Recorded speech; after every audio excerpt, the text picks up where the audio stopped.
What's up, everybody? It's Sid and Millie back with a new episode. Yes. Back. Yes, we're back.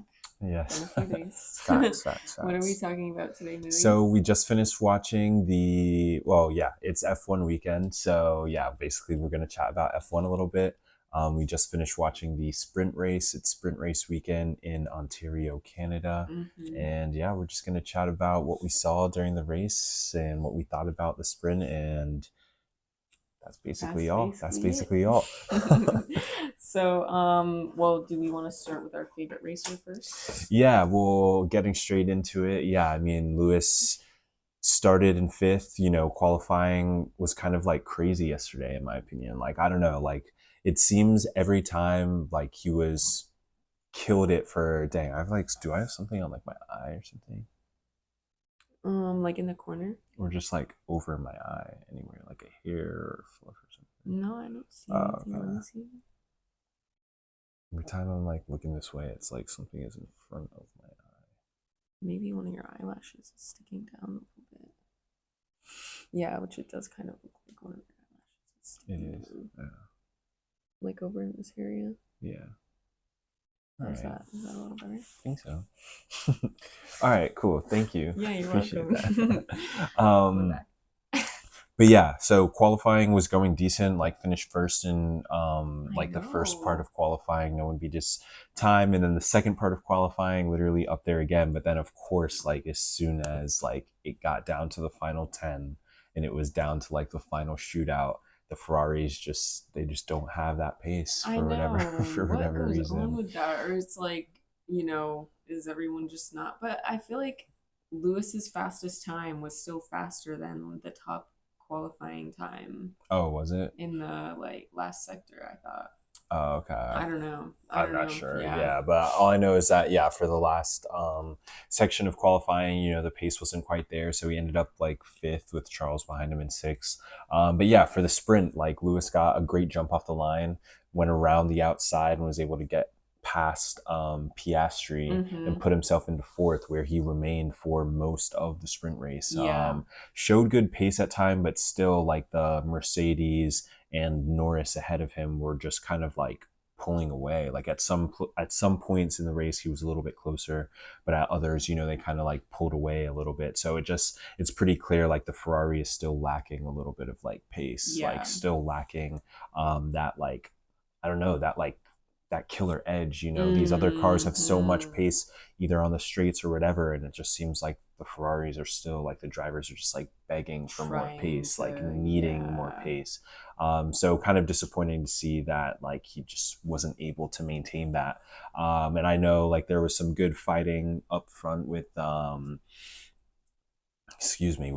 Russell and with Antonelli. That was crazy. Yeah, because Antonelli was just kind of trying anything. Yeah, he was pissed. He was doing anything to try and get past Russell. I'm not sure exactly like why he was so pissed. He really felt like slighted for some reason, but at the end of the day, it was good to see some actual like racing taking place. I feel like even when Norris got close to Russell a couple times, like he didn't really go for it. So it was actually good to see Antonelli and like try and go for it and take that risk and try and go beyond, even though like he obviously wasn't successful. Like he still went for it, and I can appreciate that. And then I just think obviously Lewis ended up in sixth. Right. When he got under pressure from Piastri, he did end up hitting that wall right on the end of the lap, and it really like it messed everything up. Like something was off balance as soon as he hit the wall, because he was struggling afterwards a little bit. So then Piastri and Norris Piastri and Leclerc both got past him at that point. But at least he still got some points, like still got on the board, still finished in the top 8, so still got like some points for the sprint. But I just don't understand what Ferrari is lacking at the moment. Like I'm not sure what the car is missing. I'm not sure. It seems like the straights are where they're just simply just not as fast as other people. Okay. And obviously like the straights are going to be the best opportunity to pass other people, especially in like the heat of the race. You're not going to be passing people as easily around corners. It's much tougher to do that. And so the fact that Ferrari is lacking pace on straightaways, it's a major disadvantage amongst the top teams, you know? Yeah, absolutely. Because I feel like whenever Lewis had hit the wall, especially like whoever was right behind him, Piastri, Yeah, yeah. like just skirted right by Yep. without any issue, just went right by him Right. and he had like no pace anymore.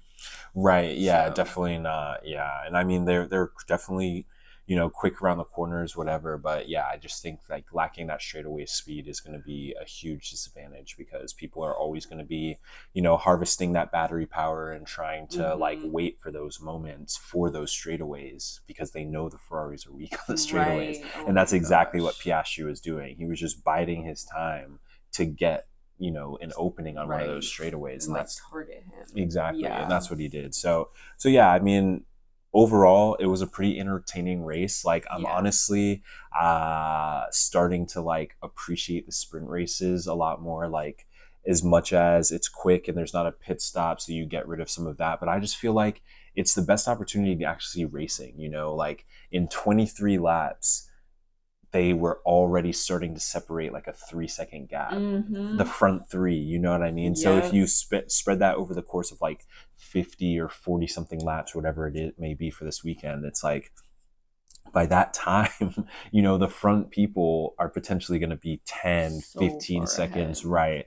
And so at that point, it's not really like a race at that point, Yeah, not at unless like someone makes a mistake I know. No wonder but they're always hoping for safety I cars. know, Such an yeah, but annoying that's such thing. like I a hate weird hearing that. part. Yeah, I really wish like I wish there was more of an ability for like someone who qualified in like 10th or whatever to really like work their way up to the top. Like that would be really cool to see. I know sometimes if like Max has a bad qualifying day or something, he'll Yeah, he'll we've do seen something like Lewis do that. it Yeah. too. But like Exactly, but other drivers, exactly. Like I like would some more like underdogs. exactly. Yeah, Like I would love to see like Alex Albon or even Carlos Sainz or like just someone have one day where it's just like boom, they're near the front, like kind of facts. like a surprise to everybody, but they qualify in like second or third, like just to mix it up. I I just feel like know. every single race weekend, every single sprint weekend, it's like Mercedes 1-2, McLaren 1-2, Ferrari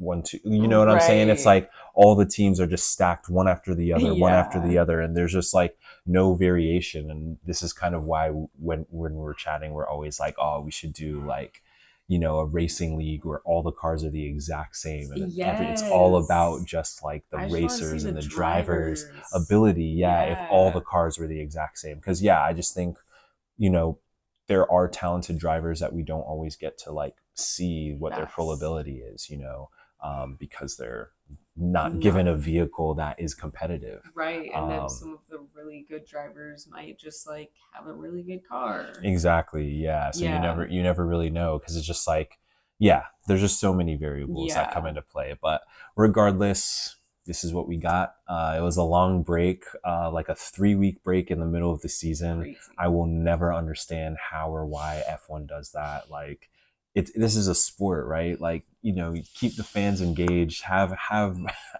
more races, or maybe stagger even. I mean, if on a weekend I had to choose between watching no racing or watching like even an F2 race or an F1 Academy race, like I'd probably tune in to watch, one of those other types of races, Definitely. but anyway, that's neither here nor there.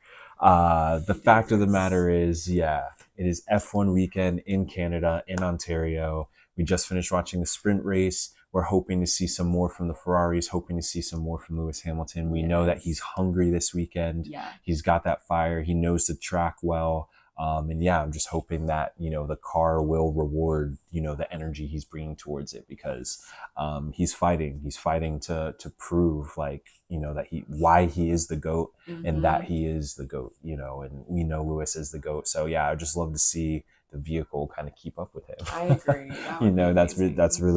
really what it comes down to. And yeah, let's see what happens in qualifying later, and then yeah, we'll go from there. See what Yeah, happens. see how race day turns out. So those are our thoughts on the F1 weekend, down or I guess up Well, for us in Canada Grand Prix, yeah. and yeah, if you made it this far, Thanks for watching. we'll see you See next you time. next time. Peace. Bye.